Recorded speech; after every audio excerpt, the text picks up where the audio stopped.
Dear students, welcome back to our LEC classes. आज हम लोग त्रिकोणमिति के बेसिक कॉन्सेप्ट के बारे में बात करते हैं।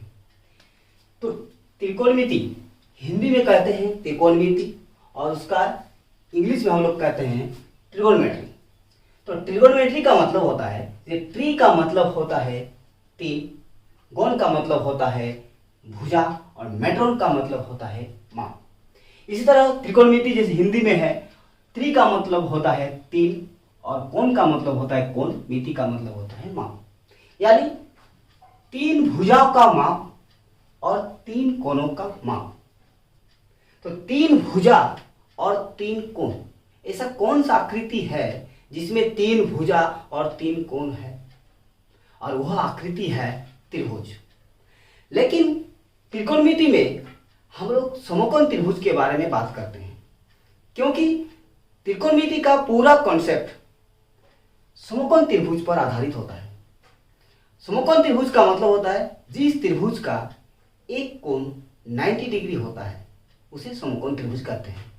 तो हम लोग मान लेते हैं ABC एक समकोण त्रिभुज है जिसमें B जो है वो हमारा 90 डिग्री है। जैसे ये 90 डिग्री होता है, यानी एक एंगल C और एंगल A जो होगा वो न्यून कोण होगा। क्यों? क्योंकि त्रिभुज का तीनों कोणों का योग कितना होता है? 180 डिग्री होता है। यानी एक अगर 90 डिग्री होगा, यानी दो ये जो एंगल A और एंगल C जो है ये न्यून कोण ही होगा। तो हम लोग अभी देखते हैं जो 90 डिग्री का जो सम्मुख भुजा होता है उसे कहते हैं कर्ण, जिसे हम लोग S से डिनोट करते हैं। और यह फिक्स है, 90 डिग्री का जो सम्मुख भुजा होता है वो हमेशा कर्ण होगा, वो फिक्स है और जिसे हम लोग H कहते हैं। यानी कर्ण किसे कहते हैं? 90 डिग्री के सम्मुख भुजा को कर्ण कहते हैं। बट इसका लंब और आधार इस बात पर डिपेंड करता है कि हम लोग किस कोण के सापेक्ष बात कर रहे हैं। मान लीजिए इस त्रिभुज के भी त्रिभुज ABC जिसमें एंगल B जो है 90 डिग्री है, तो 90 डिग्री का जो सम्मुख भुजा होता है वो हमेशा क्या होगा? कर्ण होगा, जिसे हम लोग ऐसे डिनोट करते हैं। अभी हम लोग ये एंगल C के सापेक्ष बात करते हैं। जैसे ही अगर एंगल C के सापेक्ष बात करते हैं तो एंगल C के जो सम्मुख भुजा होगा उसे कहते हैं लंब। उसे क्या कहते हैं? लंब, जिसे हम लोग परपेंडिकुलर कहते हैं, जिसे P से हम लोग डिनोट करते हैं। यानी लंब किसे कहते हैं? जिस कोण के सापेक्ष बात चलता है उस कोण के सम्मुख भुजा को ही हम लोग क्या कहेंगे? लंब कहेंगे। तो ऑब्वियसली आधार कौन सा होगा? ये BC होगा। इसी तरह हम लोग देखते हैं जैसे एंगल A के सापेक्ष बात करते हैं, ये जो 90 डिग्री है, ये 90 डिग्री के जो सम्मुख भुजा है वो तो हमेशा हम लोगों का क्या होगा?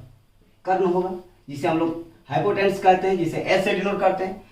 अगर अभी हम लोग A के सापेक्ष बात करते हैं तो इसका लंब क्या होगा?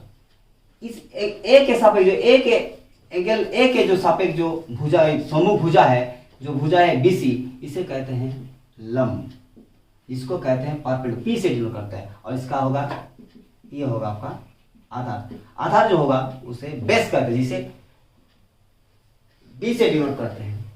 इसी तरह इस एंगल का भी इसका आधार क्या होगा? ये BC होगा। ये BC जो होगा इसको कहते हैं हम लोग आधार, जिसे हम लोग B से डिनोट करते हैं। क्लियर? अब हम लोग देखते हैं एक फिगर में। जैसे माना कि ABC एक समकोण त्रिभुज है जिसका angle B equal to 90 degree है और angle C equal to theta, इसे कहते हैं थीटा। जैसे ABC एक क्या है?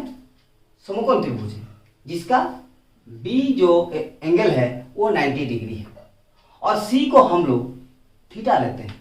ये जो न्यून कोण है ये थीटा है। तो इस एंगल के सापेक्ष अभी हम लोग बात करते हैं।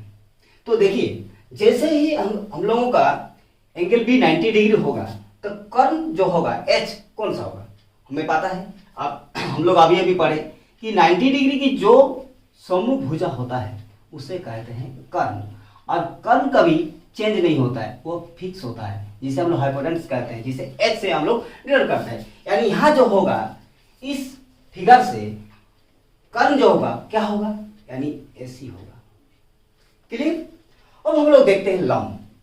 तो लंब कौन सा होगा, हम लोग किस एंगल के बारे में बात कर रहे हैं, यानी किस एंगल के सापेक्ष बात कर रहे हैं, एंगल सी, थीटा के सापेक्ष।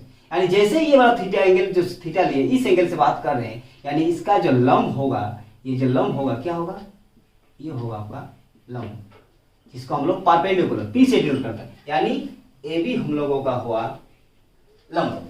तो आधार क्या होगा, ऑब्वियसली एक साइड बचा है तो एक भुजा बचा है, तो वो ये होगा आप लोगों का आधार, जिसे हम लोग कहते हैं बेस, बी से डिनोट करता है। यानी आधार जो होगा वो होगा बीसी। क्लियर। अगर हम लोग इस फिगर से देखिए, हम लोग अगर हम लोग एंगल ए को थीटा मान लेते हैं, फिर क्या करते हैं, angle A equal to theta है तो इस एंगल के सापेक्ष हम लोग बात करेंगे, और एंगल जो बी है वो हम लोगों का क्या है, 90 डिग्री है। ऑब्वियसली अभी भी हमें पता है कि जो 90 डिग्री के जो सम्मुख भुजा है उसे कहते हैं कर्ण, उसे कहते हैं, जिसे हम लोग एस से डिनोट करते हैं। तो किस एंगल के सापेक्ष हम लोग बात कर रहे हैं, अभी हम लोग एंगल ए के बारे में, angle A equal to theta दिया हुआ है। तो अब इस फिगर में हम लोगों का लंब कौन सा होगा, कर्ण तो हम लोगों को फिक्स है, जिसे क्या है एसी है, एसी हम लोगों का कर्ण है। तो अभी हम लोग लंब क्या होगा, तो लंब अगर इस एंगल के सापेक्ष बात करते हैं तो इसके सम्मुख भुजा को हम लोग लंब कहते हैं, जिसे हम लोग पी से डिनोट करते हैं। यानी लंब जो होगा वो होगा हम लोगों का बीसी। तो आधार क्या होगा, आधार होगा हम लोगों का,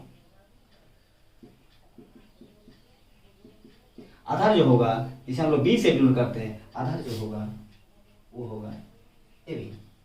तो अब क्लियर है आपके सामने कि अगर एंगल सी के सापेक्ष हम लोग बात करते हैं किसी समकोण त्रिभुज से, समकोण त्रिभुज का जो 90 डिग्री है, जिस समकोण कोण है उसके सम्मुख भुजा को हम लोग क्या कहते हैं, कर्ण कहते हैं। अगर हम लोग इस थीटा के सापेक्ष एंगल के सापेक्ष बात करते हैं, एंगल सी के, इसका सम्मुख भुजा को लंब कहते हैं, और जो बचा जो ये जो होगा ये आधार होगा। अगर हम लोग इस एंगल के सापेक्ष बात करते हैं, मतलब एंगल ए के सापेक्ष बात करते हैं, तो ये होगा आपका लंब और ये होगा आधार, और जो कर्ण जो होता है वो एंगल 90 डिग्री के जो सम्मुख भुजा होता है उससे ही हम लोग कर्ण कहते हैं। वो कर्ण कभी चेंज नहीं होता है, वो फिक्स होता है, बट लंब और आधार वो चेंज होता है। उस बात पर निर्भर करता है हम लोग किस एंगल के सापेक्ष बात कर रहे हैं। क्लियर। अब हम लोग पाइथागोरस प्रमेय के बारे में बात करते हैं। माना कि ABC एक समकोण त्रिभुज है और जिसका angle B equal to 90 degree है और angle C equal to theta है। इस फिगर में ABC जो है वो एक समकोण त्रिभुज है जिसमें एंगल B जो है वो 90 डिग्री है। तो जैसे ही 90 डिग्री हुआ यानी ये वाला आपका क्या हुआ, कर्ण हुआ, और एंगल C हम लोग लिए थीटा, यानी ये हम लोगों क्या हुआ, लंब हुआ, यानी परपेंडिकुलर। तो आधार हुआ हमारा ये BC। तो यानी AC कर्ण, AB जो है आपका लंब, और आधार जो हुआ वो हुआ आपका BC। तो पाइथागोरस प्रमेय से हम जानते हैं, क्या जानते हैं, कि कर्ण स्क्वायर इजिकल टू लंब स्क्वायर प्लस आधार स्क्वायर। तो कर्ण को हम लोग A से डिनोट करते हैं, यानी H स्क्वायर इजिकल टू, लंब को हम लोग डिनोट करते हैं P यानी P स्क्वायर, प्लस आधार को डिनोट करते हैं B स्क्वायर, यानी H square equal to P square plus B square. ये हम लोगों का इंपॉर्टेंट फॉर्मूला है। बट हम लोग कभी एक ऐसा हो सकता है, कभी कभी हम लोगों को दिया रहता है, मान लीजिए हम लोगों का लंब दिया हुआ है और आधार दिया हुआ है, हम लोगों को चाहिए कर्ण।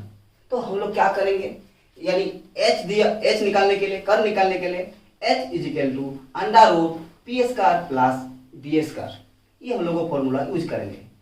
जब हम लोगों को P चाहिए और H यानी हाइपोटेन्यूस यानी कर्ण और आधार यानी हम लोगों का B दिया हुआ है, और हम लोगों को चाहिए परपेंडिकुलर यानी हम लोगों को चाहिए लंब, यानी ये वाला फॉर्मूला यूज करेंगे, जे P equal to under root H square minus B square.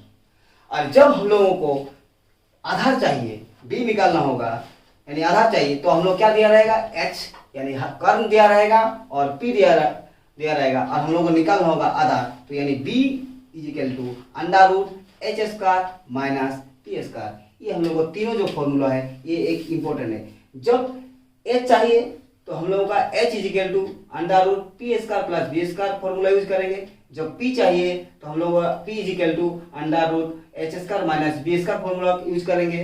जब बी चाहिए तो B is equal to under root H square minus B square. ये तीनों फॉर्मूला हम लोग यूज करेंगे। आशा है कि आज आप लोग जो त्रिकोणमिति का बेसिक कॉन्सेप्ट के बारे में बात किए आप लोग समझ चुके होंगे, और ये आज से क्लास 10 का कंप्लीट चैप्टर वाइज हम लोग पढ़ाएंगे।